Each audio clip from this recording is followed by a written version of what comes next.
একটা গ্রামে ছিল বিশাল এক সরোবর। তার পাশে ছিল একটা গাছ। সেই গাছে ছিল অনেক পাখির বাস। একদিন তারা খাবার খুঁজে আনার পর গাছের ডালে বসে একটু বিশ্রাম নিচ্ছে ও সবাই মিলে গল্পগুজব করছে।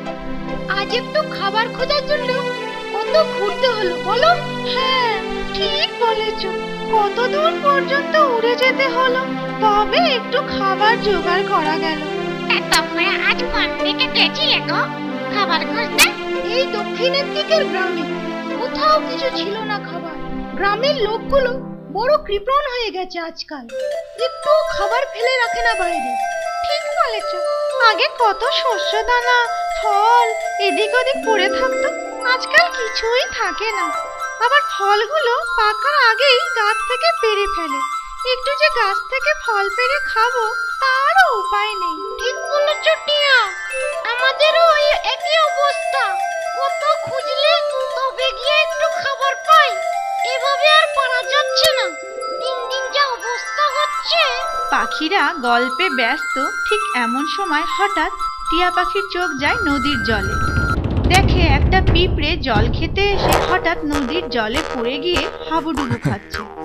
এই থাম থাম তোমরা সবাই, গল্প পরে করবে।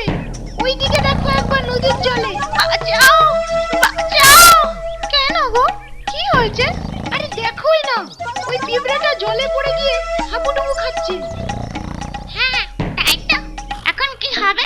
বাঁচাও, আমি ডুবে যাচ্ছি, আমাকে কেউ বাঁচাও। কি করে পড়লো বেটা? দূর, এখন কি করে পড়লো তার ভাবার সময় নাই। চলো তাড়াতাড়ি ওকে বাঁচাতে হবে। হ্যাঁ, ঠিক বলেছো, ওকে বাঁচাতে হবে। কিন্তু কি করে বাঁচাবে? হ্যাঁ, কি করে বাঁচাবে? আমরা উড়ে গিয়ে ঠোঁটে করে তুলতে গেলে তো এত ছোট যে মরেই যাবে। হ্যাঁ ঠিক, তাহলে উপায় একটা আছে। দাঁড়াও, তোমরা এখানে বসে দেখো আমি কি করি। এই বলে টিয়া পাখি গাছের ডাল থেকে ঠোঁট দিয়ে একটা পাতা ছিঁড়ে নিয়ে উড়ে গেল পিঁপড়ের কাছে। আর ঠিক পিঁপড়ের সামনে জলের ওপর পাতাটা ফেলে দিল। পিঁপড়ে তো পাতাটা পেয়ে হাতে স্বর্গ পেল। অমনি বেয়ে পাতাটায় উঠে পড়লো ও প্রাণে বেঁচে গেল পিঁপড়ে। তারপর ভাসতে ভাসতে ডাঙায় এসে উঠল। সে যাত্রায় প্রাণে বেঁচে গেল পিঁপড়ে টিয়া পাখির সাহায্যে। ধন্যবাদ টিয়া ভাই, অনেক অনেক ধন্যবাদ।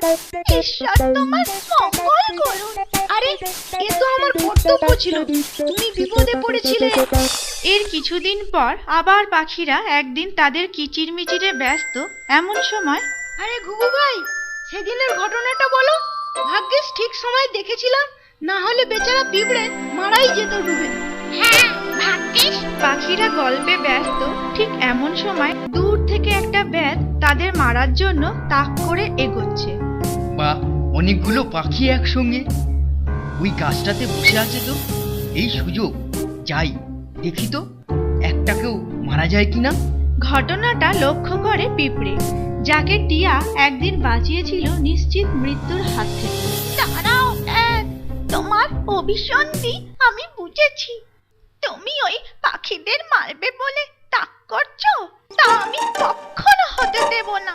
ওই পাখিরা আমাকে বিপদের সময় জীবন দান দিয়েছে, আর তাদের বিপদ আমি কিছুতেই হতে দেব না। দেখাচ্ছি তোমাকে মজা। এই বলে পিঁপড়ে ব্যাধের দিকে ক্রমশ এগিয়ে গেল।